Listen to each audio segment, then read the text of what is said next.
Hey everybody, Bumblebee here, and you're watching Optibotimus.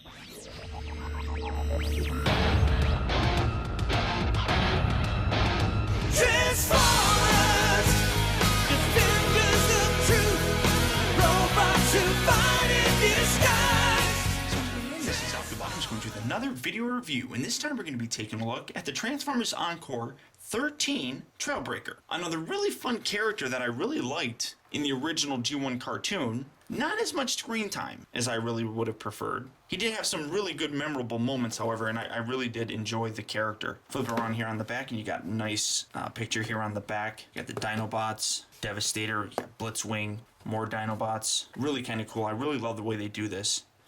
On the side, you get some pictures. On the top here, pretty much the instructions on how to transform them. Overall, fantastic looking figure. I really love the packaging on these. It's just so collector friendly. I really love the way they look. So very excited about having this guy and adding him to my collection. So let's get the guy open and see what we have. All right, guys. So here we have Trailbreaker opened up and out of its packaging. And I do have to apologize for the beginning portion of this video. Believe it or not, I actually shot that, and I believe it was like June or July of 2009. Almost 3 years ago. That's how long I've had that floating around and haven't actually finished the review. Looking back and listening to it, I sound a whole lot different. So I do apologize for that. But Trailbreaker here, as you can see, absolutely gorgeous looking. Very accurate to how we kind of looked in the cartoon. Which, when it comes to some G1 Transformers, you don't necessarily always get that. But it's nice that this guy does have that. One thing that I will say is I never had this as a kid, so I'm not entirely sure what on here were actually stickers. A lot of what you're seeing, at least here in the vehicle mode, all these side pinstripes, the four-wheel drive logo there, the Autobot logo, even the blue stripe up on here, and I think that's pretty much it. I mean, he's got the same paint detail on the side here. All of that is actually painted on here. Now, I don't know if the original G1 toy actually had those as being stickers. I'm sure someone's going to leave a comment and let me know. But do let me know, because I am actually kind of curious. But I absolutely love this guy. Real rubber tires, die cast. Now, I also do have to comment that I find it really kind of sad, really, that kids nowadays that are watching this that have no idea what this is, who never played with this, are fans of Transformers because of Transformers Prime, the Transformer movies, maybe even Transformers Animated, maybe going back a little bit further to the Unicron trilogy. They don't know what diecast is. I did my review of the Encore Jazz, and someone was like, "What's diecast? I don't know what it is." Diecast is metal, guys. It's actually metal. Believe it or not, back in the day, these toys had metal in them. And it just really kind of floors me that people don't know what that is. But as the great Optimus Primal once told us, that diecast is a lost art. But basically, that's what you have here. Absolutely really cool looking. Like I said, very nice. A lot of chrome on here, too. Absolutely awesome. Now, to transform them, this guy actually is a little bit tricky to do. Just take these, kind of fold these out, swivel these out, and then you're going to angle these out like so, and then just bring these all the way down, and they'll lock into place. Fold this forward, and his feet are also die cast. So he's got die cast feet. This bit right here is die cast, and I want to say that that's about it, but not too bad. Fold these sections out here. These are going to become his arms, just like so. Fold this section down, and then rotate these around like so. Take his head, kind of angle it up, put it right there, kind of get this out of the way. This kind of likes dangling it. I can't ever get it to lock into place. I'm not actually sure if it's supposed to lock into place or if it just kind of sits there, but that's basically what we have. And you couldn't really see much of it because I wasn't actually looking at the camera, and I do apologize for that. Then what you also have to do is lift these, just kind of separate them, and then for accessories, he comes with a little hand that you plug in here, and another hand that you plug in here. Now, this is where things get a little weird, because in some instances, in terms of the G1 cartoon, he actually had this plugged in here. And I'm going to take this out, put that in there. Now, I know Hoist, which is just a slight remold of this figure, he always had one, and I think it was in that arm. But in some images, like, for example, when we first see Trailbreaker in the G1 cartoon, he's got two hands. But then in some other episodes, he's got one of these plugged into his hand, which is kind of weird. Then you have this.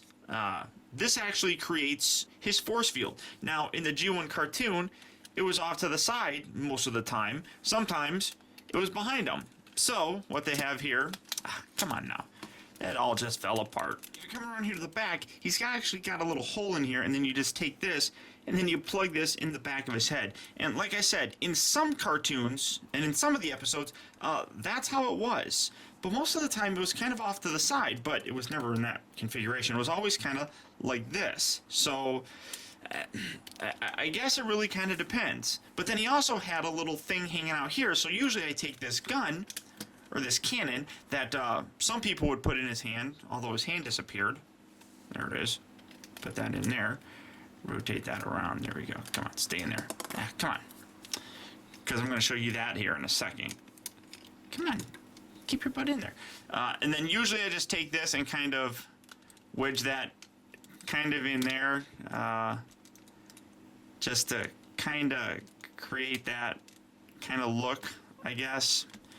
Like he's actually got that little shoulder cannon, which he did have in the cartoon, so that's it. And the head thing's really kind of annoying me. But there you have him, and actually, he's not too bad. Now, in terms of his articulation, well, he sucks. He's got nothing at the head. The arms here at the shoulder will rotate all the way around, and I guess he's kind of got elbow joints, but depending on really kind of how you choose to display them, it's because when you...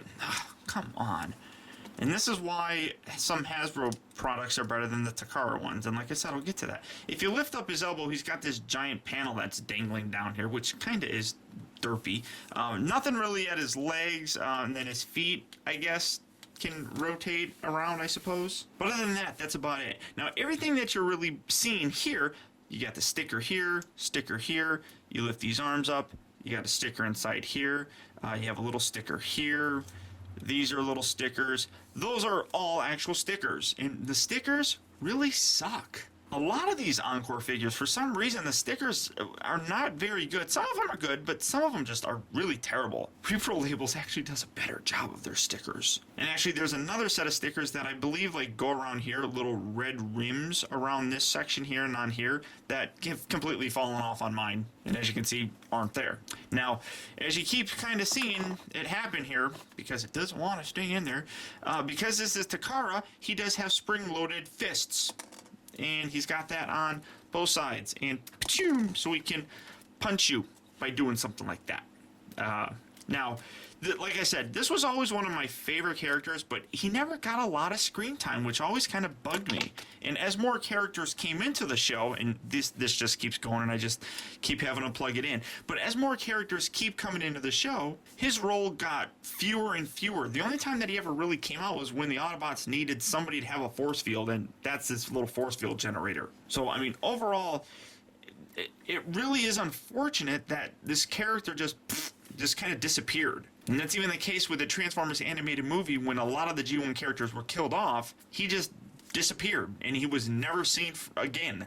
Now, from what I understand, there was actually like a scene where he was supposed to be shown dead, kind of along the lines of Windcharger and Wheeljack, but that actually got cut out of the movie or something. You know, so it's just pretty much assumed that he was just a casualty that died at some point in time during the battle, I suppose, at Autobot City. But he's definitely a fun figure. I mean, I really do like him. And the fact that he actually really kind of resembles his on-screen persona really does impress me. Now to transform him, you push these little buttons and get those out of the way.